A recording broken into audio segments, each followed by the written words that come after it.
Depression جسے آپ اردو میں مایوسی، غمزدگی، افسردگی اور پست حوصلہ ہونا کہہ سکتے ہیں، دنیا سے دل اچاٹ ہونا، دنیا کی ایکٹیویٹیز میں پوری طرح پارٹیسپیٹ نہ کر سکنا، یہ ایسی کیفیات ہیں جن کا تجربہ آج کا ہر انسان کم یا زیادہ کرتا ہے. ہر انسان کے اوپر کسی نہ کسی درجے کی مایوسی کی کیفیت آتی ہے، غم بھی آتا ہے، ایک اداسی کی کیفیت بھی ہر انسان پر آتی ہے. لیکن ایک نارمل انسان اور ایک بیمار انسان میں فرق یہ ہوتا ہے کہ ایک نارمل انسان پر ایسی کیفیات آتی ہیں اور گزر جاتی ہیں اور وہ بہت جلد ان کا مقابلہ کر لیتا ہے. لیکن جب انسان ایسی کیفیات کا مقابلہ نہ کر پائے اور ایسی کیفیات انسان پر حاوی ہونے لگے تو پھر انسان کو سمجھ لینا چاہیے کہ وہ ڈپریشن کے مرض میں مبتلا ہے. یہ مرض دنیا کے تمام ممالک میں پایا جاتا ہے، لیکن خاص طور پر ان ممالک میں زیادہ ہے جہاں لوگوں کو اللہ تعالیٰ کی پہچان نہیں، یا اللہ تعالیٰ سے ان کا تعلق نہیں، یا روحانیت سے دور ہیں. لیکن ہم مسلمان، ہم تو اللہ پر ایمان بھی رکھتے ہیں، آخرت کو بھی مانتے ہیں، قرآن بھی پڑھتے ہیں، لیکن اس کے باوجود ایسی کیفیات کیوں ہوتی ہیں اور ان کے اسباب کیا ہیں؟ تو سب سے پہلے تو ہمیں ڈپریشن کا سبب معلوم ہونا چاہیے. یاد رکھیے کہ ڈپریشن اچانک نہیں پیدا ہوتا، اس کے اسباب بہت گہرے ہوتے ہیں. کچھ تو موروثی ہوتے ہیں، یعنی والدین کی طرف سے جیسے اور بیماریاں انسان کو ملتی ہیں، اسی طرح ڈپریشن کا مرض بھی بسا اوقات وراثت میں انسان کو منتقل ہو جاتا ہے.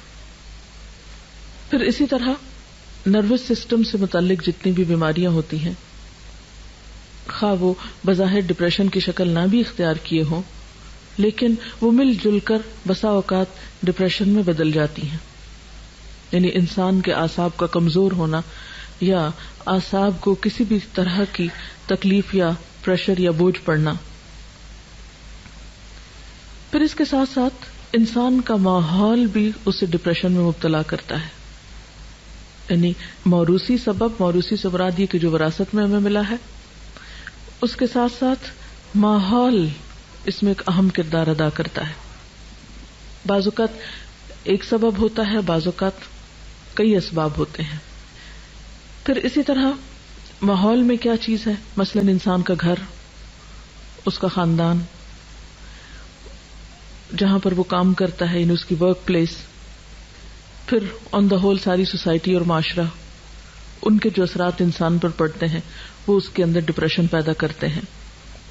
لیکن تجربے سے یہ بات پتہ چلی ہے کہ ڈپریشن کے خارجی یا معاشرے کے یا سوسائٹی کے اثرات سے زیادہ گھر کے اثرات یا اندرونی اثرات جو ہیں وہ انسان پر زیادہ مرتب ہوتے ہیں یا انسان کو زیادہ پریشان کرتے ہیں بنسبت بیرونی اسباب کے.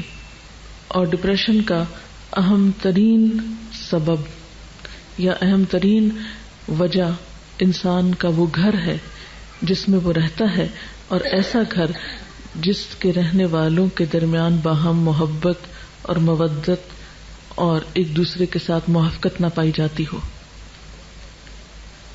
جس گھرانے کے اندر، جس خاندان کے اندر رہنے والے افراد کے درمیان باہم بدگمانی پائی جاتی ہو، باہم ایک دوسرے کے ساتھ ڈفرینس آف اوپینین ہر معاملے میں پایا جاتا ہو، اور خصوصاً وہ بچے ڈپریشن کا شکار ہوتے ہیں بڑے ہو کر جن کے والدین نے ان کو بھرپور توجہ نہ دی ہو، یا جو والدین کی محبت اور شفقت سے کسی بھی وجہ سے محروم ہوئے ہوں، یا جن پر والدین نے بے جا سختی کی ہو ناجائز طور پر.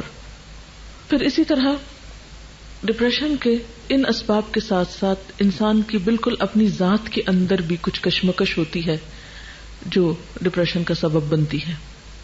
اندر کی کشمکش کیا ہوتی ہے کہ انسان کے اندر کچھ خواہشات ہوتی ہیں، اور وہ خواہشات بالکل فطری خواہشات ہوتی ہیں. تو بعض اوقات جب انسان کی وہ خواہشات پوری نہیں ہوتی، یا وہ خواہشات حد سے بڑھی ہوئی ہوتی، یا وہ خواہشات جائز کی حدود کو کراس کرنا چاہتی ہیں اور معاشرہ یا دین یا مذہب یا حالات یا ماحول ہمارا اس کے راستے میں رکاوٹ بنتا ہے، تو یہ جو اندر کی کشمکش ہے یہ بھی انسان کو ڈپریشن میں مبتلا کر دیتی ہے. یعنی ذاتی خلفشار، اندر کی کشمکش، اندر کی جنگ. مثلا دل ایک چیز کو چاہتا ہے لیکن دوسری طرف انسان دیکھتا ہے کہ اس کے حالات اس کو اجازت نہیں دیتے، مثلا اس کی جیب اجازت نہیں دیتی، اس کا خاندان اجازت نہیں دیتا، اس کا دین اجازت نہیں دیتا. تو یہ جو کشمکش ہے انسان کے اندرونی جذبات کی اور بیرونی دباؤ کی، یا اندر ہی ایک قوت ہے جو ایک چیز طلب کر رہی ہے اور دوسری اس کو روک رہی ہے، تو وہ اندر کی جنگ جو ہے یہ بھی انسان کو بیماری میں مبتلا کر دیتی ہے. ان اسباب کے ساتھ ساتھ علامات کا جاننا بہت ضروری ہے، کیونکہ کسی بھی بیماری کی جب علامتیں ہم کو پتہ چلتی ہیں تو پھر انسان اس کا صحیح طور پر علاج کر سکتا ہے. ان علامات میں پہلی علامت ہے تنگ دلی کا احساس، دل کی گھٹن، اندر کی گھبراہٹ. پھر اطمینان کا نہ ہونا، سکون کا نہ ہونا، بلا وجہ بے چینی کا احساس بغیر کسی ظاہری سبب کے. بعض اوقات تو انسان بے چین ہوتا ہے، غمگین ہوتا ہے، اداس ہوتا ہے، اس کی کوئی وجہ ہوتی ہے.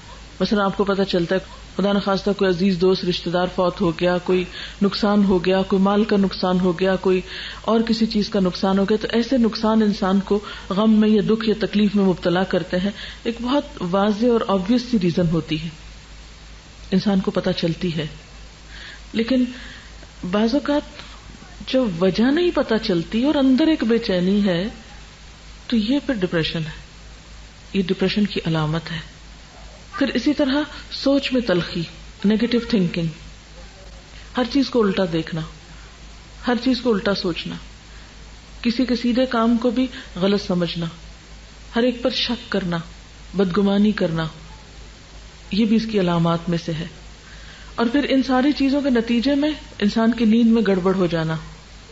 یعنی اللہ تعالیٰ نے انسان کی ان ساری تکلیفوں کو دور کرنے کے جو اسباب رکھے ہیں، اور اس میں خاص طور پر ایک بہت بڑا سبب جو ہے وہ نیند ہے، جس سے انسان سکون پاتا ہے، اس سے انسان عاری ہو جاتا ہے. اور اس وجہ سے آپ دیکھیں گے کہ بہت سارے لوگ نیند کی دوائیں کھا کر، مسکن ادویات کھا کر سوتے ہیں. تو ایسی ادویات کھا کر اپنے آپ کو سلائے رکھنا اور اپنے آپ کو دنیا کے مسائل سے فرار پر آمادہ کرنا، یہ اس کا علاج نہیں ہوا کرتا. اسی طرح بعض اوقات یہ ہے کہ اندرونی علامات کے علاوہ جسم پر بیرونی طور پر بھی یا جسمانی طور پر بھی کچھ علامات سامنے آتی ہیں. مثلا بہت زیادہ پسینہ ایک دم آنے لگنا، دل کا زور زور سے دھڑکنا، جسمانی کمزوری ہو جانا، انتہائی تھکاوٹ محسوس کرنا، یعنی تھوڑا سا کام کرنے پر بہت زیادہ تھک جانا، کام کرنے کی صلاحیت کا ختم ہو جانا، وسوسوں کا شکار ہو جانا. اسی طرح بعض اوقات مختلف فوبیاز جو ہو جاتے ہیں کہ لفٹ میں نہیں چڑھ سکتے، بند کمرے میں نہیں جا سکتے، اندھیرے میں نہیں جا سکتے. تو یہ چند ایک ظاہری اسباب بھی انسان کو پریشان کرتے ہیں، جو کہ عام نارمل حالات میں انسان کے لیے پریشانی کا سبب نہیں ہوتے. کیونکہ مثلا ایک نارمل انسان گھر میں اکیلا ہے، اندھیرے کمرے میں جا رہا ہے، لائٹ چلی جاتی ہے، وہ اسے بہت نارمل لیتا ہے، کہیں اوپر جانا، نیچے اترنا ہے. لیکن جب ڈپریشن ہوتا ہے تو ایسی چھوٹی چھوٹی چیزیں انسان کو بہت بادر کرتی ہیں، انسان کو کمزور کر دیتی، انسان ان چیزوں کے سامنے ہارنے لگتا ہے. پھر اسی طرح بعض اوقات تو یہ چھوٹی چھوٹی بیماریاں جو ہیں بڑی بیماریوں میں تبدیل ہو جاتی ہیں. مثلا بعض لوگوں کو السر ہو جاتا ہے، ہائپر ٹینسو ہو جاتے ہیں لوگ. اسی طرح استھما کی بیماری ہو جاتی ہے، بعض لوگوں کی اسکن پر ہی ڈیزیز آ جاتی ہے، جیسے ایگزیما وغیرہ ہو جاتا ہے. اب لوگ اسکن کے اوپر دوائی باہر سے لگا رہے ہیں، ایستما کے لیے بیرونی طور پر دوائیاں کھا کے کنٹرول کر رہے ہیں، اور ایستما ہے کہ کنٹرول ہو ہی نہیں رہا. بی پی کی دوائی کھا رہے ہیں، وہ کنٹرول ہو ہی نہیں رہا، ڈوز بڑھاتے جا رہے ہیں. اب وہ بظاہر علاج ہو رہا ہے لیکن اصل کاز کو پکڑا ہی نہیں گیا، روٹ کو تو چھیڑا ہی نہیں گیا. لہذا ان کا نقصان کیا ہوتا ہے؟ ان دوائیوں کے پھر اپنے سائیڈ ایفیکٹس ہوتے ہیں. پھر ایک بیماری سے دوسری، دوسری سے تیسری، تیسری سے چوتھی، وہ بیماریوں کا ایک چین چل پڑتا ہے. اور بسا اوقات انسان ان بیماریوں کی اوٹ میں یا ان بیماریوں کے دامن میں پناہ لے کر اپنے لیے ایک جواز پیدا کر لیتا ہے، لیکن روٹ کاز اس کا کچھ اور ہوتا ہے. اس لیے کبھی بھی بظاہر ان نظر آنے والی بیماریوں کو ظاہری بیماریاں سمجھ کر علاج نہیں کرنا چاہیے، اس کے اصل سبب کی طرف بھی توجہ کرنی چاہیے. اور اس کے لیے سب سے پہلے یہ کہ درست ڈائگنوسس ہونے چاہیے، تشخیص صحیح ہونی چاہیے. عام طور پر علاج کیا کیا جاتا ہے؟ مریض کو سلا دیا جاتا ہے یا ٹرینکولائزر دیے جاتے ہیں، لیکن یہ کافی نہیں ہے. یعنی روح کی بیماری کا علاج صرف گولیاں کھانے میں تو نہیں ہے. اس کا نقصان بعض اوقات کیا ہوتا ہے کہ انسان ایسی دوائیاں کھاتا ہے جس سے اس کا معدہ اور خراب ہوتا ہے. جب معدہ خراب ہوتا ہے اس کا نظام ہضم بگڑتا ہے، اس کی نیند کا سسٹم خراب ہوتا ہے، اس کے اندر صحیح خون پیدا نہیں ہوتا، سارے خون کے اندر دوائیاں دوڑ رہی ہوتی ہیں، تو اس سے بیماری جو ہے وہ بڑھتی چلی جاتی ہے. یعنی انسان ظلم پر ظلم اپنے ساتھ کرتا چلا جاتا ہے لیکن چین کہیں بھی نہیں پاتا. تو ایسی صورت میں انسان کو حقیقی علاج کی طرف رجوع کرنا چاہیے. اور وہ کیا ہے؟ سب سے پہلے سوچ کی درستگی. کیونکہ جب تک سوچ درست نہیں ہوگی، جب تک زندگی کے بارے میں اپروچ ٹھیک نہیں ہوگی، اس وقت تک انسان صحیح نہیں ہو سکتا. اور اس کے لیے یہ ہے کہ انسان اللہ تعالیٰ پر بھروسہ کرتے ہوئے چھوٹے چھوٹے نقصانات پر اپنے آپ کو ضائع نہ کرے. مثلا کسی کا قول ہے کہ گرے ہوئے دودھ پہ افسوس کا اظہار نہ کرے، لیکن ہم میں سے اکثر لوگ اسی عادت کے شکار ہوتے ہیں کہ اگر سویرے سویرے چائے بناتے ہوئے دودھ گر گیا تو سارا دن اسی کا غم، ہر تھوڑی دیر بعد خیال ہے آج دودھ گر گیا تھا، آج دودھ گر گیا تھا، آج دودھ گر گیا تھا. اس سے مجھے جو ہے وہ چولہا صاف کرنا پڑا، پھر وہ نقصان ہو گیا، پھر گھر میں اسمیل ہو گئی، پھر یہ ہو گیا وہ ہو گیا. وہ ہر تھوڑی دیر بعد وہ اپنے اثرات بھی چھوڑ جاتا ہے اور پھر ہم اسے دیکھ دیکھ کے دکھی ہوتے رہتے ہیں. حالانکہ جو گرنا تھا گر گیا، بس ختم. اس کے بعد اس کو بھولنے کی کوشش کرنی چاہیے، کیونکہ اب افسوس کرنے سے حاصل کچھ نہیں. پھر اسی طرح کسی نے یہ بھی کہا کہ سیٹی کو اس کی قیمت سے زیادہ میں نہیں خریدنا چاہیے. یعنی سیٹی ایک معمولی سی چیز ہے نا، روپے 2 روپے میں مل جائے گی، اس پہ 10 روپے کیوں لگاتے ہیں آپ؟ تو جو چیز جتنی حیثیت کی، جتنی قیمت کی ہے، اس کو اسی قیمت میں رکھنا چاہیے، اس سے زیادہ اسے اہمیت نہیں دینی چاہیے. اگر 2 روپے کا دودھ گر گیا یا 10 روپے کا گر گیا تو اس کے بدلے میں اپنے آپ کو جو آپ اتنی قیمتی ہیں اس کو کیوں پریشان کر رہے ہیں، اس کو کیوں نقصان دے رہے ہیں؟ تو چھوٹے چھوٹے نقصانات پر بڑی چیز قربان نہیں کرنی چاہیے. ہر چیز کو اتنی ہی اہمیت دیں، ہر چیز کو اتنی ہی اہمیت دیں جتنی اہمیت کی وہ لائق ہے. ہر نقصان پر اور ہر جانے والی چیز پر یہ سوچیں کہ اس چیز کی ویلیو کیا ہے، اس کی حقیقت کیا ہے. جس کے لیے میں اتنا رو رہی ہوں، کوڑ رہی ہوں، جان جلا رہی ہوں، خون جلا رہی ہوں، اس کی حقیقت کیا ہے؟ تو آپ دیکھیں گے کہ بہت ساری چیزیں جن پہ ہم دکھی ہوتے ہیں ان کی حقیقت کچھ بھی نہیں ہوتی، بالکل معمولی چیزیں ہوتی ہیں، لیکن اس پہ جو ہم خرچ کر رہے ہوتے ہیں وہ بہت بڑا ہوتا ہے. اور پھر اسی طرح یہ ہے کہ ماضی اور مستقبل کے دروازے بند کر دینے چاہیے، حال میں زندہ رہنے کی کوشش کرنی چاہیے. ماضی کو بھول جائیں اور مستقبل کے بارے میں سوچنا چھوڑ دیں. کل جس نے جنم ہی نہیں لیا اس کے بارے میں کیوں سوچ رہے ہیں؟ اور ماضی جو فوت ہو چکا اس کے بارے میں کیوں سوچ رہے ہیں؟ نہ وہ ہاتھ میں نہ وہ ہاتھ میں. جو ہاتھ میں اس کی قدر کریں، جو آج پاس ہے اس کو ویلیو دیں. پھر اسی طرح آپ دیکھیں کہ کوئی بھی بیماری اس کا علاج کرنے سے پہلے پرہیز زیادہ اچھا ہوتا ہے. جیسے عام طور پہ ایک محاورہ بھی ہے نا کہ پرہیز علاج سے بہتر ہے. یعنی بجائے اس کے کہ انسان ایک بیماری کا شکار ہو اور پھر علاج شروع کرے تو اس سے پہلے ہی پرہیز کرنا چاہیے. کیونکہ ڈپریشن کی بھی سٹیجز ہوتی ہیں، پہلا درجہ، دوسرا، تیسرا، آگے. اگر آپ کو پہلے درجے کا ڈپریشن یعنی کہ آپ چھوٹی چھوٹی بات پہ افسردہ یا غمزدہ ہونا شروع ہوئے تو فوراً کانشیس ہو جائیں کہ نہیں اس سے آگے نہیں جانے دینا. اس کو کیا وجہ ہے، کیوں میں ایسا کر رہی ہوں؟ سبب کو جانیں اور اس سبب کو بالکل چھوٹا کر کے رکھ دیں. یہ تو کوئی بات ہی نہیں. بڑی سے بڑی بات کو اگر آپ تولیں اپنے مقابلے میں تو ہر جانے والی چیز کا نعم البدل ہو سکتا ہے، لیکن آپ کی اپنی ذات کا کوئی نعم البدل نہیں ہے. اگر آپ نہ رہے وما یغنی عنہ مالہ اذا تردی، انسان اگر خود ہلاک ہو جائے تو اس کا مال اس کے کس کام کا، دنیا کی نعمتیں کس کام کی. اس لیے سب سے پہلے تو پرہیز ضروری ہے.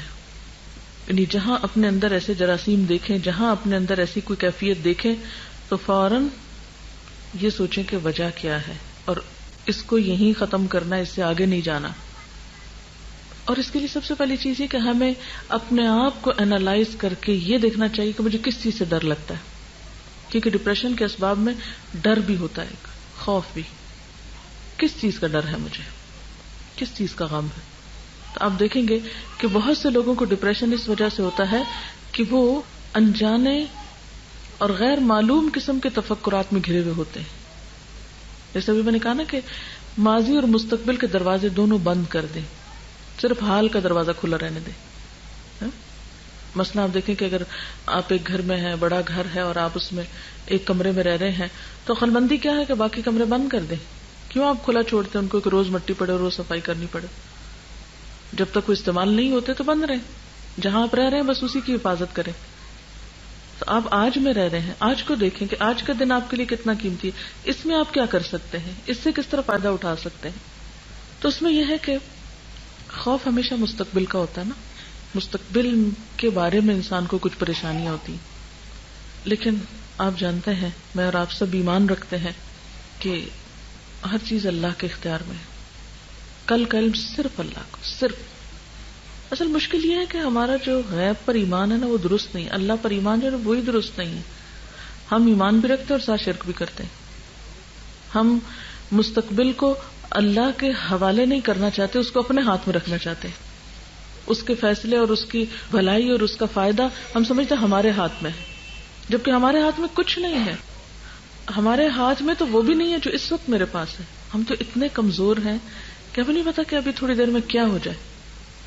دنیا میں ہر آن کتنی تبدیلیاں ہو رہی ہیں. کسی کو پتا تھا یہ ہوائیں اور یہ بارشیں اور یہ ٹھنڈک اور یہ سب پھر اس طرح لوٹ آئے گا اور پورے ملک کو بارش اس طرح لپیٹ لے گی؟ کسی کو خبر نہیں تھی. 2-4 دن پہلے کسی کے وہم و گمان میں بھی نہیں تھا. ہو سکتا ہے کہ آپ ایک ہفتہ پہلے کی گرمی دیکھ کے پریشان ہو رہے ہوں اور سوچ رہے ہوں کہ ہائے گرمی آ رہی. کم از کم اور تو کسی کا نہیں مجھے پتا، میں اپنے بارے میں ضرور کہہ سکتی ہوں کہ ذرا سی دھوپ تیز ہوئی تو مجھے ایک دم پریشانی ہوئی، یا اللہ، اور میں اپنے دماغ پہ بوجھ ڈال کے بیٹھ گئی اب پھر گرمی آ رہی ہے، مجھ سے تو کچھ نہیں ہوگا.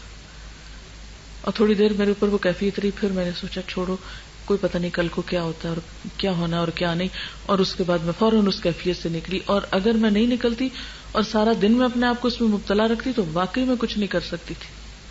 میرے اپنے اوپر وہ کیفیت آئی ایک خوف کی کہ گرمی آ رہی ہے، کیونکہ مجھے گرمی سے ڈر لگتا ہے بہت. جہنم سے بھی بہت ڈر لگتا ہے اور گرمی سے بھی بڑا لگتا ہے.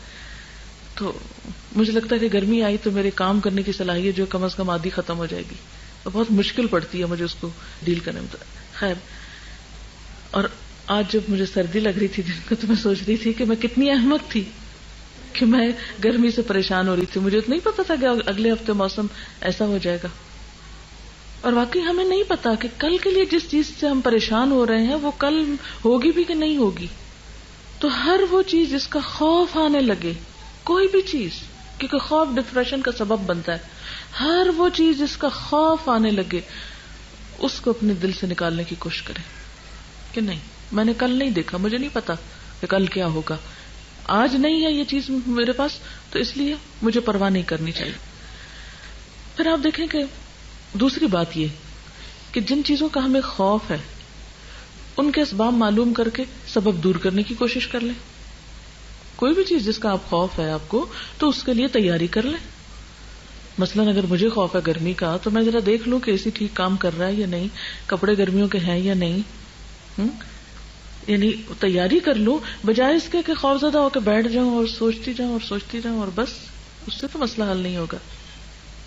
نمبر 1 یہ کل کا کسی کو نہیں پتا. نمبر 2 یہ کہ ہاں نہیں پتا لیکن پھر بھی ہم ایکسپیکٹ کرتے ہیں کہ ایسا ہو سکتا ہے، پاسبلٹی ہے اور ہو بھی جاتا ہے ایسے، تو اس کے لیے ابھی سے تیاری شروع کر دیں، اس کا بندوبست کریں، اس سبب کو دور کرنے کی کوشش کریں. اور پھر آپ دیکھیں گے کہ جب سبب دور ہوگا یعنی تیاری ہوگی تو آپ کے اندر ایک کانفیڈینس آئے گا کہ نہیں اب آ جائے، اگر مشکل آتی بھی تو میں نبٹنے کی صلاحیت رکھتی ہوں، مجھے پتا ہے کہ کیسے ڈیل کرنا ہے اس سے، اس لیے گھبرانے کی کیا ضرورت ہے. ہمارے اور خوف کیا ہوتے ہیں؟ مثلا سارے خوف کا تو میں یہاں ذکر نہیں کر سکتی، چند ایک خوف کا ذکر کر سکتی ہوں. مثلا ہمیں خوف ہوتا ہے کہ ہم کل کھائیں گے کہاں سے، ہمارا کیا بنے گا، ہمارے رزق کا کیا ہوگا، کون ہمارے لیے کمائے گا، کون ہمارے لیے لائے گا، کہاں سے کھائیں گے، کیا ہوگا. اور یہ خوف جن کے پاس بہت کچھ ہے ان کو بھی ہے اور جن کے پاس نہیں ہے ان کو بھی ہے، سب کو ہی ہوتا ہے. اللہ تعالیٰ نے قرآن پاک میں اس کا بہت اچھا جواب دیا ہے. وَكَأَيٍّ مِّن دَابَّةٍ لَا تَحْمِلُ رِزْقَهَا اللَّهُ يَرْزُقُهَا وَإِيَّاكُمْ وَهُوَ السَّمِيعُ الْعَلِيمُ. کتنے ہی جانور ہیں جو اپنا رزق اٹھائے نہیں پھرتے، ان کی پیٹھ پہ نہیں لدا ہوا. اللہ ان کو رزق دیتا ہے اور تمہارا رازق بھی وہی ہے. آخر اتنے سال زندگی کے گزارے، کسی دن بھوکے تو نہیں سوئے نا. 20 سال عمر ہے، 40 سال عمر ہے، 40 سال کھلایا نا اس نے. تو جس نے پچھلے 40 سال کھلایا وہ اگلے بھی کھلا دے گا، یہ اس کے ذمہ ہے.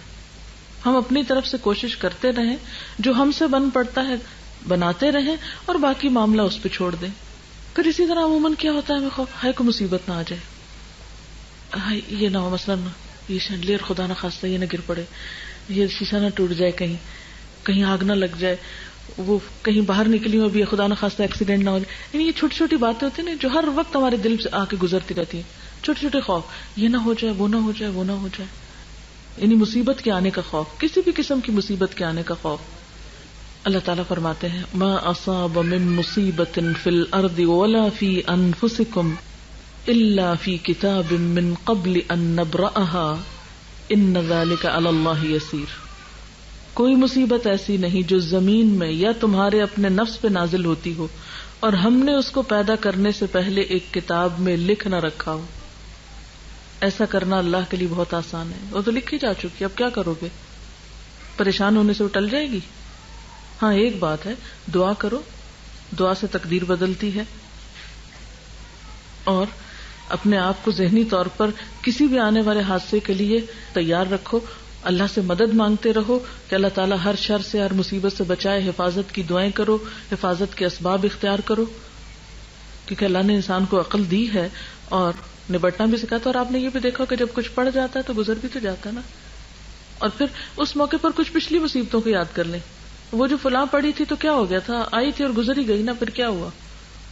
کسی بڑے سے بڑے حادثے کو، بڑی سے بڑی پریشانی، بڑے سے بڑے دکھ کو یاد کر لیں اور پھر دیکھیں کہ وہ دکھ پہلے بہت بڑا تھا، پھر آہستہ آہستہ ختم ہو گیا. ہر آنے والا دکھ چلا جاتا ہے، کوئی نہیں رہتا دنیا میں. تو خدا نخواستہ اگر کوئی آ بھی گیا تو چلا بھی جائے گا، ایمان سلامت رہنا چاہیے. کیونکہ ہوتا یہ ہے کہ دکھ چھوٹا ہوتا ہے اور نقصان ہم بڑا کر بیٹھتے ہیں، وہ سیٹی کو اس کی قیمت سے زیادہ پہ خریدتے ہیں. مشکل چھوٹی ہوتی ہے اور اس کے لیے اپنے آپ کو گھلا ڈالتے ہیں، اپنے آپ کی قیمت لگا دیتے ہیں نا اس میں. پھر اللہ تعالیٰ فرماتے ہیں وَإِن يَمْسَسْكَ اللَّهُ بِضُرٍّ فَلَا كَاشِفَ لَهُ إِلَّا هُوَ وَإِن يَمْسَسْكَ بِخَيْرٍ فَهُوَ عَلَى كُلِّ شَيْءٍ قَدِيرٌ. اگر اللہ تمہیں کسی قسم کا نقصان پہنچائے تو اس کے سوا کوئی نہیں جو تمہیں اس نقصان سے بچا سکے، اور اگر وہ تمہیں کسی بھلائی سے بہرہ مند کرے تو وہ ہر چیز پہ قادر ہے. گویا نقصان بھی اس کے ہاتھ میں، نفع بھی اس کے ہاتھ میں.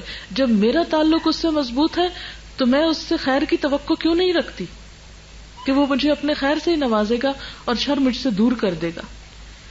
پھر اسی طرح انسان بسا اوقات بیمار ہونے سے ڈرتا ہے کہ بڑھاپا ہوا تو میرا کیا بنے گا، کہیں چھوٹی موٹی درد شروع ہوئی، یہ درد شروع ہو گئی، اب تو یہ بڑھے گی، اور اب تو میری عمر اتنی ہو گئی، اور اس عمر میں تو فلاں کو میں نے دیکھا تھا اس کا یہ حال تھا، اور فلاں کا تو یہ بن گیا، اب میرے ساتھ پتہ نہیں کیا ہونے والا ہے. ایک خوف. اب ہوتا کیا ہے کہ انسان، یعنی یہ بات اب ایک طرح سے پرووڈ ہے کہ انسان کے بہت سارے ایکشنز اس کی سوچ کا نتیجہ ہوتے ہیں. بہت ساری بیماریاں صرف اس کی سوچ کی وجہ سے ظاہر ہوتی ہیں، حالانکہ حقیقی سبب کوئی نہیں ہوتا جسم میں ان کا. تو اب ایک چیز جس کو ہم نے کسی کے ساتھ ہوگی ہم نے اس کو اپنے پہ لے لیا، نہیں اس کے ساتھ ہوگی اب مجھے بھی ضرور ہو جائے گی. اور عموماً ہم نے دیکھا ہوگا کہ کسی کو زکام میں دیکھا تو ہمیں لاحق ہو جاتا ہے، کسی کی آنکھ خراب دیکھی بس ایک دیکھنے کی دیر ہے وہ ہمیں بھی پہنچ جائے گی مرض. کیوں ایسا ہوتا ہے کہ ایک شخص سے مجھے زیادہ اثر ہو جاتا ہے، کسی دوسرے کو کیوں نہیں ہوتا؟ کیونکہ میرے اپنے اندر وہ جذب کرنے کی صلاحیت زیادہ ہے، وہ اس بیماری کو میں نے خود دعوت دے دی ہے، وہ ڈر خوف کے مارے وہ میرے اوپر حاوی ہو گئی ہے. اور اگر اس وقت انسان دعا پڑھ کے معاملہ اللہ کے حوالے کر دے، حدیث میں آتا ہے نا کہ جو شخص کسی مصیبت زدہ کو دیکھ کے یہ دعا پڑھے گا اللہ تعالیٰ اس کو اس مصیبت سے محفوظ کر دے گا. یعنی چھوٹی سی بھی کسی کو تکلیف میں دیکھے نا، مثلا کوئی گر گیا، کوئی اٹک گیا، کوئی ذرا سا بھی کسی دکھ میں مبتلا ہوا ہے، فوراً پڑھ دیں الحمدللہ الذی عافانی ممن ابتلاہ بہ، اللہ کا شکر ہے جس نے مجھے اس مصیبت سے بچا کے رکھا ہے. تو جب شکر ادا کریں گے اللہ تعالیٰ کا تو اللہ تعالیٰ آپ کو محفوظ کر لے گا.